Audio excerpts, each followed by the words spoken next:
आप इधर आज दिशा की बैठक का मैंने बहिष्कार किया है। मेरे द्वारा आज श्री राहुल गांधी जी जो दिशा की बैठक के अध्यक्ष हैं और रायबरेली से सांसद हैं, मैंने बिहार की एक घटना का जिक्र करते हुए जिसमें कांग्रेस के मंच से भारत के प्रधानमंत्री, भारत के मुख्य सेवक आदरणीय नरेंद्र मोदी जी की मां को गाली दी गई, मैंने ये एक लिखित प्रस्ताव अध्यक्ष जी को और बैठक में बैठे सभी लोगों को दिया कि जिन लोगों ने भी भारत के प्रधानमंत्री की मां को न केवल बल्कि पूरी देश की मां को और मां शब्द को अपमानित और कलंकित करने का काम किया है, इसकी निंदा पहले इस बैठक में की जाए। भारत के संस्कारों में, भारत के इतिहास में मां का एक बहुत अहम रोल रहा है।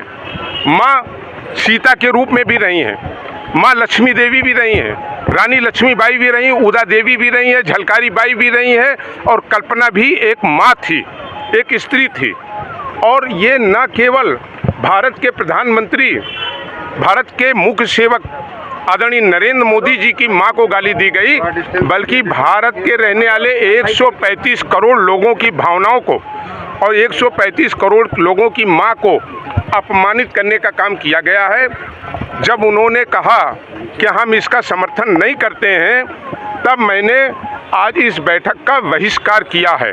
और मेरा आदरणीय राहुल गांधी जी से बड़ी विनम्रता से सवाल है, आप दिशा की बैठक लेने आए हैं, आपको रायबरेली की 25 लाख जनता ने चुनने का काम किया है। हम आपसे सवाल करते हैं कि आपने 33 बार तारांकित और अतारांकित प्रश्न यहाँ पर उठाने का लोकसभा में काम किया है, उसमें रायबरेली के 25 लाख लोग खोजते हैं कि रायबरेली की जनता की समस्या, रायबरेली के किसानों की समस्या, रायबरेली के और जो जन सुविधाओं की समस्या है, उसको आपने रायबरेली की समस्या ना 33 बार के अपने वक्तव्य में जो विभिन्न नियमों में आपने लगाया, ना आपने लोकसभा में उठाया और ना ही आपने उसको कभी सड़क पर उठाया। ये रायबरेली का सवाल है, निर्वाचित आप रायबरेली से हुए। हमारा आदरणीय राहुल गांधी जी से सवाल है, आप कहते हैं वोट चोरी हुई, मधोपुरा के एक विधानसभा बेंगलोर से आपने CDS नाम की एक संस्था के आंकड़ों को उठा करके ये आपने कहना शुरू किया। आज बड़ा सवाल देश पूछ रहा है, CDS उस संस्था ने उसके लिए माफ़ी मांगी, उसे डिलीट करने का काम किया, तो जिस संस्था ने स्वयं उसके लिए माफ़ी मांगी, तो इसका मतलब आपने झूठ बोला। क्या आप भारत निर्वाचन आयोग जो भारत के संविधान का एक अंग है, उसके ऊपर आपने जो आरोप लगाए थे, आपने देश की जो 135 करोड़ जनता को भ्रमित करना किया था, क्या इसके लिए आप देश से माफ़ी मांगेंगे? तीसरा हमारा सवाल है कि आदरणीय राहुल गांधी जी बताएं 2024 से लेकर के आज तक रायबरेली के लिए उन्होंने डेवलपमेंट के लिए उन्होंने कौन से कार्य किए, किसी एक कार्य को बताने का काम करें। आप कभी माननीय सर्वोच्च न्यायालय पर, कभी आप निर्वाचन आयोग पर और कभी आप सेना पर भी कार्रवाई का सबूत मांगते हैं। हद वहाँ हो गई कि जब आप लोकसभा से के लिए चुन के गए हैं और संविधान की संस्था से जुड़ी हुई उस पीठ पर भी आप सवाल उठाते हैं, उसका भी तिरस्कार करने का काम करते हैं, तो क्या आप भारत के संविधान और भारत के आर्टिकल से जुड़ी हुई इन संस्थाओं को बार बार अपमानित करने का संदेह पैदा करके देश के 135 करोड़ लोगों को भ्रमित करने का काम करते हैं? क्या आप इसके लिए देश से माफ़ी मांगेंगे? आप वीर सावरकर को कहते हैं माफ़ी वीर, आप वीर सावरकर जी को कहते हैं माफ़ी वीर। मेरा आपसे सवाल है, आपने अपनी कई गलतियों के लिए उच्च न्यायालय और अन्य न्यायालयों में लिखित माफ़ीनामा दिया है? अगर दिया है तो इसका जवाब आदरणीय राहुल गांधी जी दें। और हमें उम्मीद है कि लोकतंत्र से जुड़े, भारत के संविधान से जुड़े जिस किताब को आप दिखाने का काम करते हैं, मैं बड़े आदर भाव से आदरणीय राहुल गांधी जी से पूछना चाहता हूँ, क्या आपकी आत्मा इससे मर्माहत हुई? आप भी एक बेटे हैं, आपकी भी एक माँ है, क्या जब माँ को गाली दी गई आपके मंच से आप दुखी हुए? आपके आंखों में आंसू आई?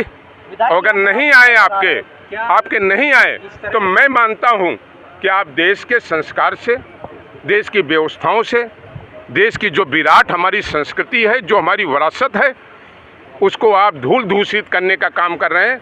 मैं बड़े दुखी मन से कह रहा हूं, बिना कोई राजनीति किए हुए, भारत के प्रधानमंत्री की मां का केवल अपमान नहीं है, भारत के रहने वाले हर बेटे का, हर मां का आपने अपमान किया है। आपको बड़ा दिल रख करके इसके लिए माफी मांगनी चाहिए। आप भावुक नजर आ रहे हैं, जनता की आवाज अंदर आप कौन उठाएगा अगर आप बाहर आ गए तो? नहीं, मैंने जिलाधिकारी महोदय को लिख करके दे दिया है, जिलाधिकारी महोदय को लिख के दे दिया है। यम्स की बदहाल स्थिति है, यम्स में आईसीयू के बेड खाली नहीं मिल रहे हैं, तमाम जो सड़कें हैं उनके बारे में भी जो कमियां थी वो भी हमने बताने का काम किया है और लिखित रूप से हमने जिलाधिकारी को दे दिया है। लेकिन सवाल ये है, हम भी एक माँ के बेटे हैं। आपने सवाल किया कि जनता की आवाज़ कौन उठाएगा। मनोज पांडे देश में पहचाने ही जाते हैं जनता की आवाज़ उठाने के लिए, लेकिन हम माँ का अपमान सह करके एक सेकंड जीवित नहीं रहना चाहते हैं। राजनीति तो बहुत छोटी बात है। जिन लोगों ने भारत माँ का अपमान करने में कोई कसर न रखी हो, वैसे हम उम्मीद नहीं करते कि वो माँ के शब्द का सम्मान करेंगे। एक सवाल है, आधे घंटे टाइम डिले किया गया था वोटिंग के लिए, उसका आज तक निराकरण नहीं हुआ सांसद जी के कहने पर भी। और ये दिशा मीटिंग किस बात की दिशा मीटिंग होती है ये जानना है। मैं तीसरी दिशा मीटिंग है सांसद बनने के बाद।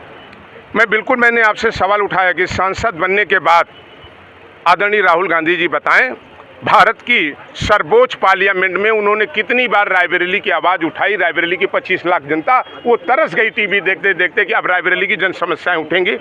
लोग सड़कों के उन मंचों के भी भाषण में ये ढूंढते रह गए कि रायबरेली आखिर शब्द कब आएगा। मुझे दुख है, रायबरेली कहीं नहीं किया गया। और आज मैंने भारत की माँ, इस देश की माँ, 135 करोड़ की माँ के अपमान के लिए मैं इस बैठक का बहिष्कार मैंने किया है। धन्यवाद।